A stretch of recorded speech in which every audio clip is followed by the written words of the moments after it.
On peut distinguer deux rôles dans l'encadrement d'un APP, celui du concepteur et celui du tuteur.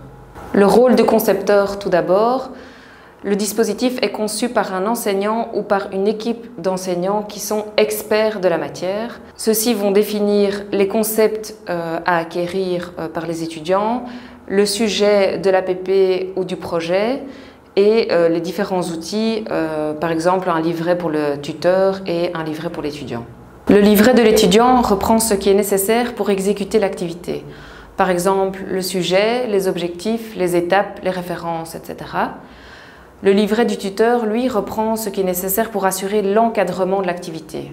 Des exemples de solutions et de pistes, des pièges à éviter, des idées de questions à leur poser, la feuille de route de la séance, etc. L'enseignant concepteur a aussi la tâche de préparer le cours de restructuration où il va expliquer la matière en partant des questions des étudiants. Les tuteurs vont encadrer des groupes d'étudiants. Alors à l'EPL, en général, les tuteurs encadrent 4 groupes de 6 à 8 étudiants. Alors les tuteurs peuvent être les concepteurs du projet ou du problème, mais ils peuvent aussi être des étudiants des années supérieures, on les appelle aussi les étudiants moniteurs, ils peuvent être des assistants chercheurs et ils peuvent être d'autres enseignants.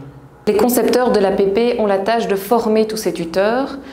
Ils vont essayer de former ces tuteurs de la manière dont les tuteurs devront former les étudiants. On a marché sur la Lune. Hein? Tout le monde se souvient de ça de son enfance, j'imagine.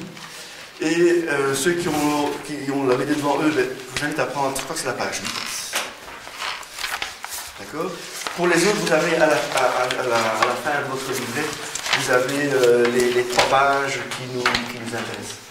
Alors même si le tuteur n'est pas expert de la matière, il sera plus à l'aise pour guider les étudiants s'il est au clair avec le sujet et les objectifs poursuivis. La vitesse de libération, vous jetez un objet verticalement, il va atteindre normalement un sommet de trajectoire et puis il va retomber.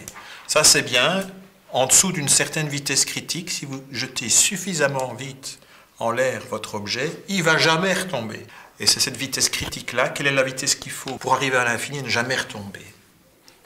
Et donc, ce calcul-là est très simple à faire, il est fait dans le bouquin, mais il faut connaître la notion d'énergie potentielle liée à la force de gravitation. Énergie cinétique connaissent déjà. Et donc, ce théorème de conservation d'énergie, ils n'ont pas encore vu. Et c'est bien le but de l'APP, c'est pas de redécouvrir ça tout seul, parce que ça c'est assez difficile, mais de savoir que c'est dans cette direction-là qu'il faut aller. Par exemple, une séance de coordination peut être organisée 1 fois par semaine et regrouper tous les tuteurs. C'est normal? Est-ce que s'il n'y a pas d'air, est-ce qu'il y a une force?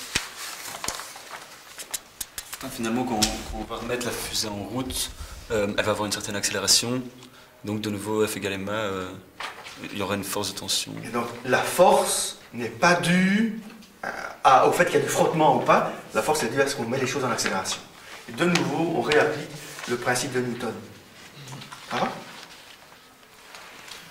Donc ça, la science, on devra les guider vers cette question. Durant celle-ci, des questions de matière et des questions de dynamique de groupe sont abordées. Pouvoir discuter avec ses pairs de ce que l'on observe des difficultés rencontrées s'avère en effet enrichissant et une collaboration entre les tuteurs permet un travail plus homogène avec les étudiants.